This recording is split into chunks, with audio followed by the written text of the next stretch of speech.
Со мене во студиото е Дејан Андоновиќ. Дејан, добро утро. Добро утро. Јас ја очекувам Кристина Атовска секој момент да се појави на нашиот линк директно во Лвив во Украина, бидејќи сакам со неа да поразговараме што има најново во сите овие случувања за викендов на големото воиште во Европа. Дејан, додека чекаме Кристина, ајде еден мал сумарум, се чини дека прилично се, како да кажем, застанати активностите, да, продолжуваат бомбардирање и така натаму, меѓутоа никакви напредувања не гледаме, ниту пак повлекувања и од двете страни.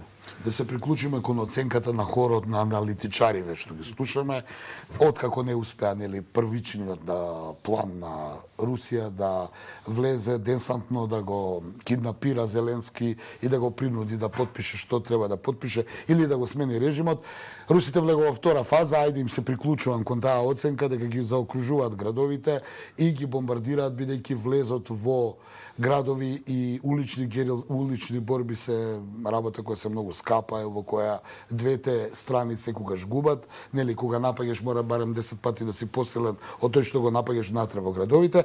Русите запна кај Мариуполь, дефинитивно тоа е она главна точка каде што треба да се спои источниот дел, да кажеме, од на Лугански Донецк со западниот Крим.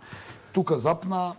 Да видиме што ќе се случува. Ја очекував утринава дека ќе го освојат, ама повторно го освоја. Бидејќи има Матовска на линија, ќе продолжиме ние со пошироките, да кажем, импликации во самата Украина. Атовска, добро утро. Добро утро, Саша. Не сме се слушнале, ние се слушаме секој ден, се разбира, меѓутоа во програмата од петок не сме се слушнале. Што има за викендов најново во Украина и што се случува и таму ти каде што се наоѓаш? Па, од она што можам да го забележам, стана се почести и почести оние звучни сигнали кои што кажуваат дека мора да се засолните. Ако на почетокот, кога стигнав, имаше само по еден таков сигнал навечер, сега се по два навечер, по два преку ден, така што очигледно е дека овде се детектира поголема опасност горе на небото и токму затоа се вклучуваат тие сигнали. Нормално, како што кажав и претходно, дека оние луѓе кои се од овој град, жителите на Лвив, не чувствуваат толку голем страв, дел од нив и не одат во засолниште, но сите оние кои се овде од оние погодени градови, а и сите странци како мене, одиме во скривници секогаш кога ќе го слушнеме тој аларм, какви што се впрочем и препораките од украинските власти. Сега што се однесува до она што се случуваше во викендот, ако гледаме само во градот во кој што се наоѓам во Лвив, овде беше мирно, како и секогаш, но има многу големи, односно многу политички одлуки донесени во текот на викендот.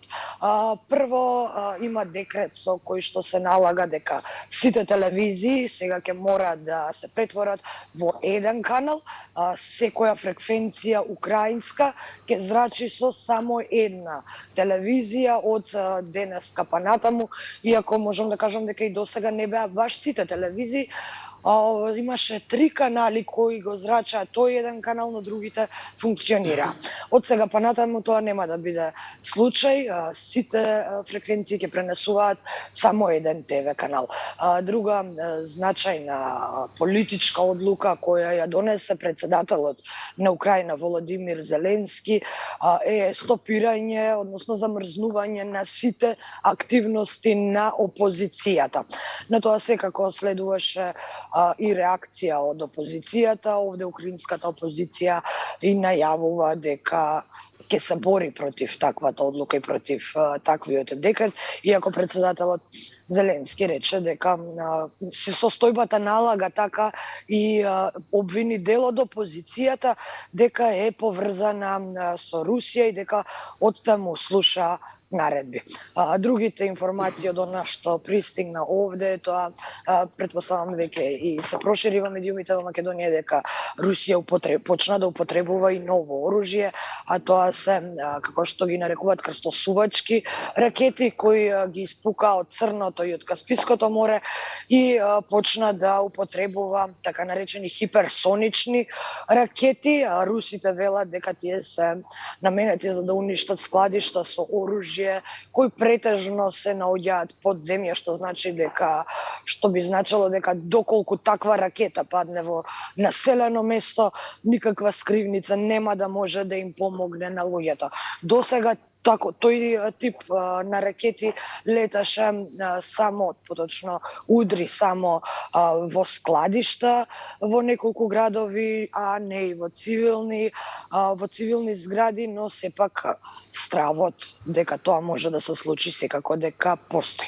Што се однесува до хуманитарните акции и до кордоните за излекување, голем дел од нив беа успешни во текот на викендот, но имаше и неколку кордони кои заглавија и кои не им беше дозволен патот, па тие излегоа од Киев или излегоа од градовите, но не успеа да стигнат до крајот на патот, а евакуацијата нивна ќе продолжи секако од денеска.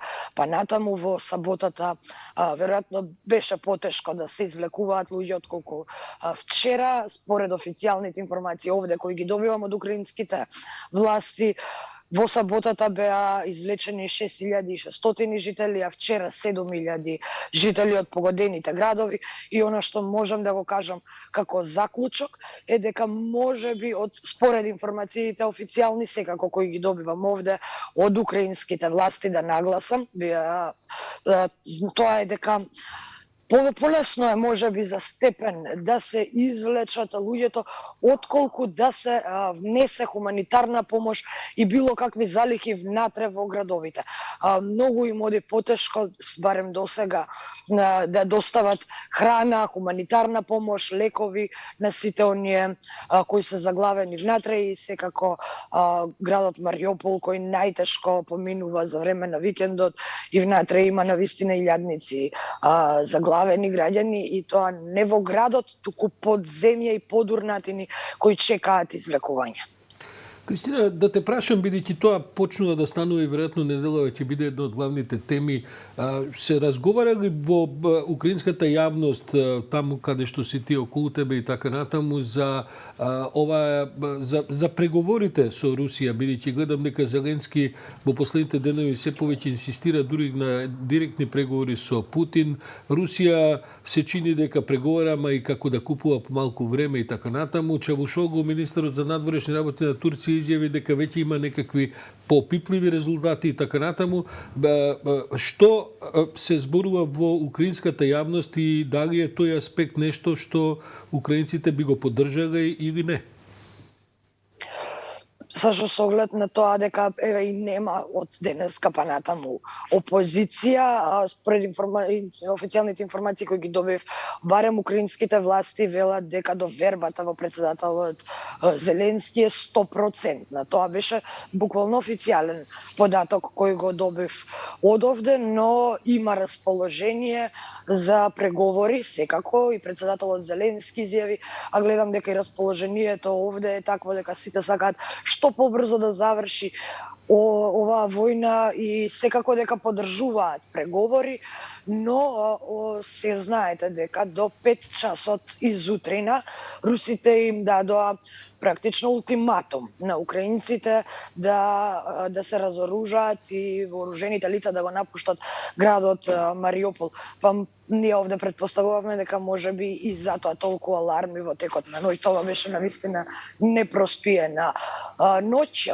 Утринава се информиравме секако дека украинската влада, украинските власти не го направија тоа, не го испочитуваа тој ултиматум, така што од сега па натаму буквално се е во игра. Не можеме да знаеме што ќе се случува, но можат да се забележат огромни напори и огромни желби за преговори, а се со цел што побрзо да се заврши војната. Ако земеме предвид дека луѓето имаат доверба во председателот Зеленски, ако имаме предвид дека тој се уште не ги остава луѓето, еве тоа можеме да го видиме и со непочитувањето на тој ултиматум, бидејќи тоа би значило дека сите оние луѓе кои би останале во Мариупол без украинската војска таму би биле оставени на милост и немилост на русите. Така што расположение овде има, но не се почитуваат оние ултиматуми, не реагира, не одговара украинската влада на ултиматуми, туку бара вистински реални преговори, да се седне на маса и да се преговара за се ова. Секако дека огромен спас тие гледаат и во меѓународната јавност. Бараат секако. Само бидејќи ќе мора и да привршуваме, ме интересира, ние овдека имаме крупната слика и ние ги гледаме, се разбира настапите на Зеленски, официјалните политики, говорам за Украина, се следат војните действија и така натаму. Од вчера е забрането емитување на канали, опозицијата практично е сега до некој период не се знае до кога е практично и ограничено делувањето. Но како изгледа внатрешно политичкиот живот во Украина? Опозицијата одржуваше ли пресконференции, даваат ли изјави? Ова те прашувам бидејќи луѓето забораваат дека дури ако се постигне некаков договор со Русија во преговорите, за руската страна тоа е лесно, таму нема демократија, таму ќе биде така како што Путин ќе каже, но претпоставувам дека нешто тоа ќе мора да заврши и во некој обновен украински парламент каде што ќе треба да се гласа некаков договор и така натаму. Сакам да кажам, има ли внатрешно политички жива дебата во Украина или сепак се сите воздржани и се зад овие одбрамбени напори на својата татковина? Дебата не можам да кажам дека има. Сите, практично опозицијата и до сега на некој начин молчеше и не беше многу активна. Тие не одржуваат никакви активности од типот на пресконференции, протести, сите оние активности на кои што сме ние навикнати од страна на опозицијските партии, но испраќаат соопштенија. И тие претпоставувам дека сега ќе станат се поретки и поретки.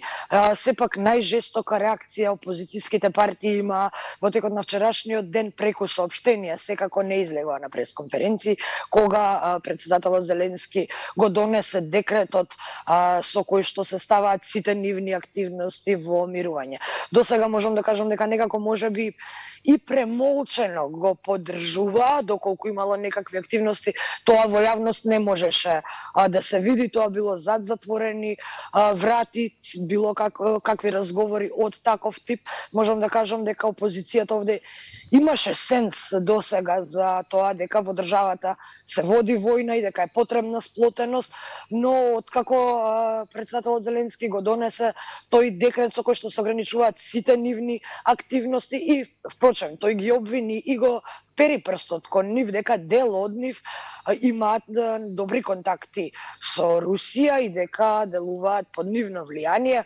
Од тој момент почна опозицијата со соопштенија да кажува дека тоа не е легално, дека тие ќе си ја бараат правдата во меѓународните институции, дека на секаков можен начин ќе оспоруваат таа одлука, а со оглед на тоа дека се забранети, не знам што ќе се случува понатаму во парламентот и како ќе се одвива тоа гласање или можно гласање за можен договор или примирие, тоа останува да видиме во наредните денови. Сепак заклучокот е дека опозицијата до сега не правеше проблеми и реагираше само на декрет кој се однесуваше директно на нив. Кристина Атовска, благодарам за ова исцрпно јавување од Украина. Ќе видиме дали ќе се вклучиме уште еднаш пред 10 часот, бидејќи овдека ќе имаме прилично ти секако ако има нешто ново ќе бидеме на линија. Ти благодарам уште еднаш, сме во контакт во текот на целиот ден. Да подсетам само дека Украинската рада има негде, Украинскиот парламент има негде 450 пратеници. На минатите избори одржани во 2019 година, таму апсолутно мнозинство со негде околу 241 пратеник има ова движењето на Зеленски, кое што се нарекува слуги на народот и така натаму, имаат поддршка од уште едно 40 на други пратеници кои што представуваат помали партии, така што ова го кажувам бидејќи не треба да заборавиме, како што реков, дека какво и да има решение доколку се постигне некаков договор со руската страна, тоа ќе мора веројатно да биде дебатирано во украинскиот парламент. Дејан, да продолжиме на кратко таму каде што застанавме. Се чини дека сега најголемиот проблем во целата ситуација, не говорам на теренот проблемите се бројни. Русите за 4 недели изгубија 6 генерали високи позиционирања, јас дури денеска викам во просек е тоа повеќе отколку за време на Втората светска војна, кога се бојуваше на цел континент и така натаму. Тоа е една зачудувачка, морам да кажем, последица од сето ова и ќе биде предмет на низ анализи. Меѓутоа сега проблемот е што практично не се знае што треба да биде предмет на преговори, бидејќи од првичните цели на Путин, кои што беа во 3-4 точки, значи демилитаризација, денацификација и прогласување на нова влада во Украина и така натаму, се тоа е распаднато и сега не се знае што уствари се преговара, што всушност сака да постигне Путин. Дали има некакви околу тоа појасни назнаки во она што ти го следиш? Знаките повторно, како што и го почнавме предјавувањето на колешката Атовска од Лвив. Работата е што сега се фокусирани сите напори војнички гледано на Мариуполј, и влогот е многу голем, знаеме и зошто, јас почнав да зборувам пред малку и веќе гледачите тоа го знаат, на големо се коментира.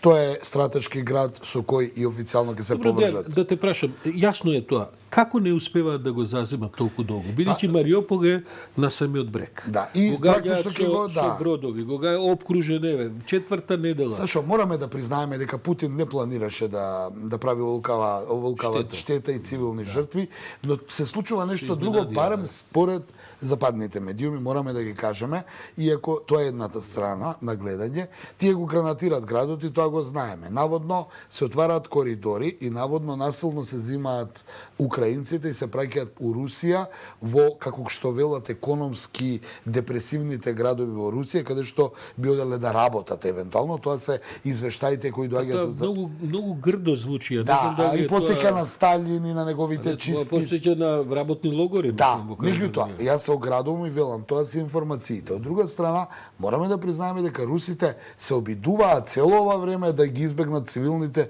жртви, бидејќи она што го зборуваме, тој треба утре владее со таа Украина, како ќе владее ако да знам, еве Мариуполј според сите проценки од она што може да се види од небе 80% е уништено. Ајде ќе одиме до крај. Ми се чини дека оние најави, ајде сега другава страна малце ќе ја фатам. Точно е дека пред почетокот на војната инвазија на Русија врз Украина се подготвуваше украинска инвазија врз Донбас и врз Донецк и Луганск. А Мариуполј беше град кој пред 8 години русите го освоија па го загубија.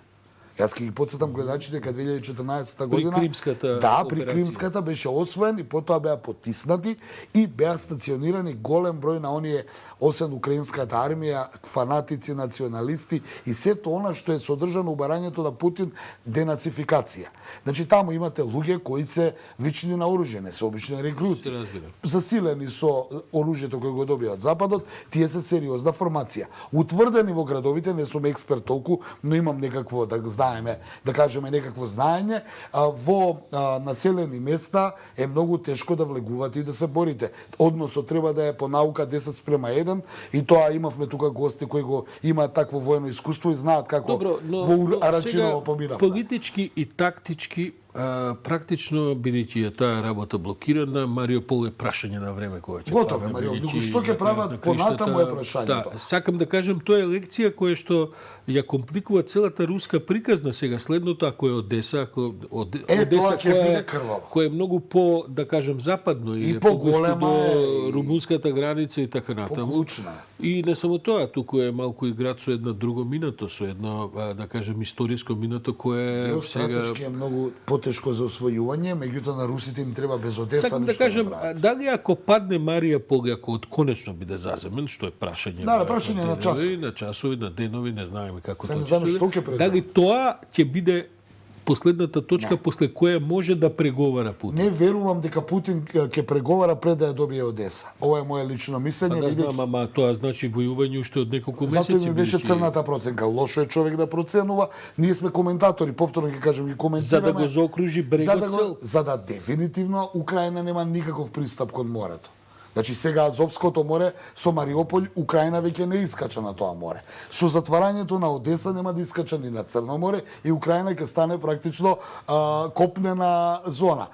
Ми се чини дека тука нема да се откаже, затоа е изјавата на Зеленски, која многумина велат, тој зборува. Тој вели, доколку не се сретнам со Путин, ќе дојде Трета светска војна. Алудирајќи на тоа дека Путин веројатно ќе оди до крај. Што е крајот? Мене може да ме изненади Киев да го освојуваат, но за Одеса, ајде, глупаво е човек да тврди, но ми се чини дека без Одеса оваа операција на русите нема да биде комплетна. Па каква и да, и со колку уште 20 генерали да загубат, ми се чини... Всушност, ние не можеме и да определиме што е тоа комплетна операција на русите, бидејќи се изместија во меѓувреме плановите, она што беше најавувано требаше да биде неколку дена и така Очекувано натаму. беше се повеќе. Затоа што сега тоа е клучното во преговорите. Зашто всушност се преговара? Оти едно се технички аспекти од ова, ја што следам, значи коридори, излекување, размена на заробеници, тоа секогаш во кога има војни, има смисла да се преговара за тие работи, бидејќи и двете страни се заинтересирани.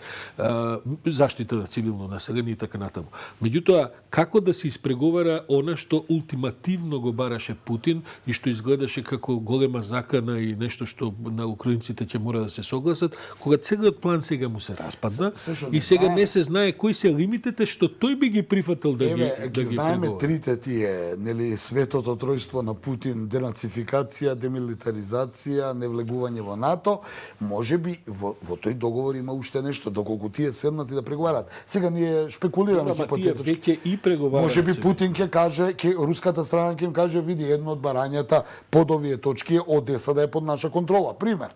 Сакам да кажам, не знаеме. Сакам да кажам нешто друго, дека практично вака како што тече сега целата работа, се чини дека проблемите, барем од политичка страна гледано, се многу повеќе на страна Москва отколку со страна Киев. Киев има проблеми да преживее, да заштити население и така натаму, што е, се разбира, неспоредливо поголем проблем. Меѓутоа, политички не можем да разберем од се ова што го следиме, што е всушност цртата под која Путин не може да оди, бидејќи на крајот ќе излезе ден дека на крајот ќе го добие Мариуполь после целата оваа. Да, Сашо, го добие уште една клучна работа. Ајде да гледаме реално. Украина се откаже од НАТО.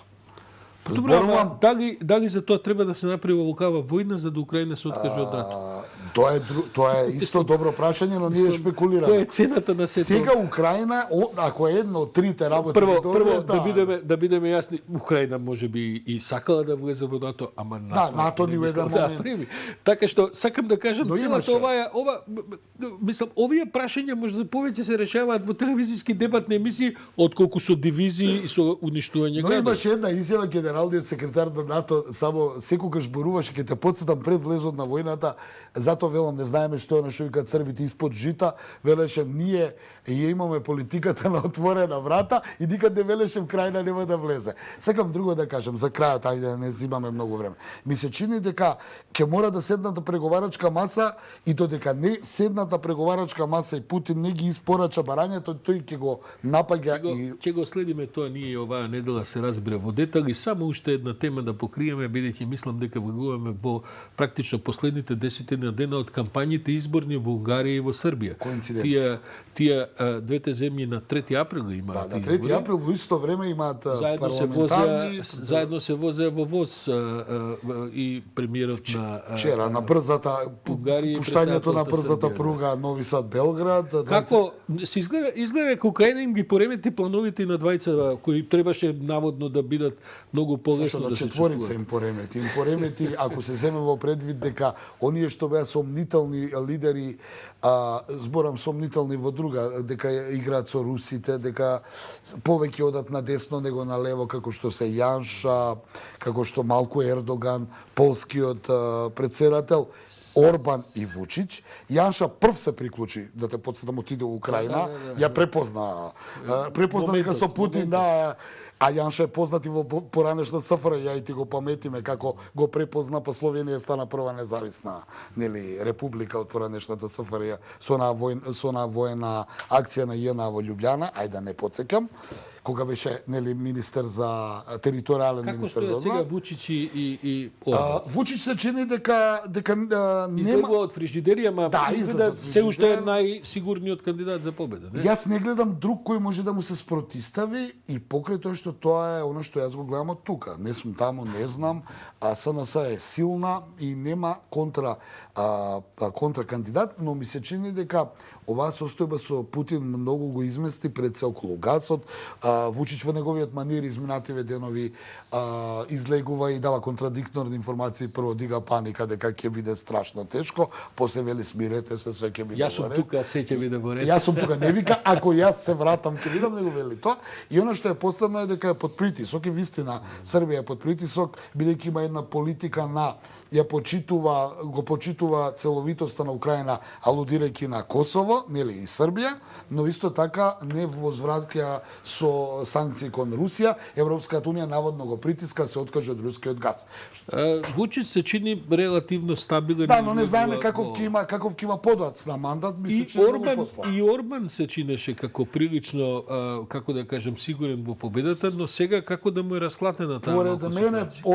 Орбан не е фаворит на овие избори, тоа велам јас овака од страна, од надвор гледано, Оти таму се направи комплетно обединување на Обединување и опозицијата, лидерот значи на од левицата опозицијата. до конзервативците, дури има една крајно десничарска партија. Но лидерот избра собствен кандидат. Лидерот на опозицијата е млад политичар и има добар рейтинг, за разлика од во Белград, каде што нема таков пандан на Вучич. Не знаеме што ќе биде, но Орбан веќе неговата близкост со Русија, можеби и ќе го со Путин пред се, не со Русија, можеби ќе Тој го е чини. човекот што најмногу се има сретнато со Путин од сите европски После, политичари. да, тој па Додик. Додик мора да Додик го е. споменам. Така е. Така да се во една непријатна ситуација, околности двајцата, да кажеме во пресрет на изборите, ќе видиме да не шпекулираме. Оно што мене ме коинциденција, ја повторно го повторувам, дека двете држави од кои многу зависи за регионов исходот на изборите, се погаѓа баш во ист ден, случајно или не. Да, судбината така сакала. како Дали е што судбина,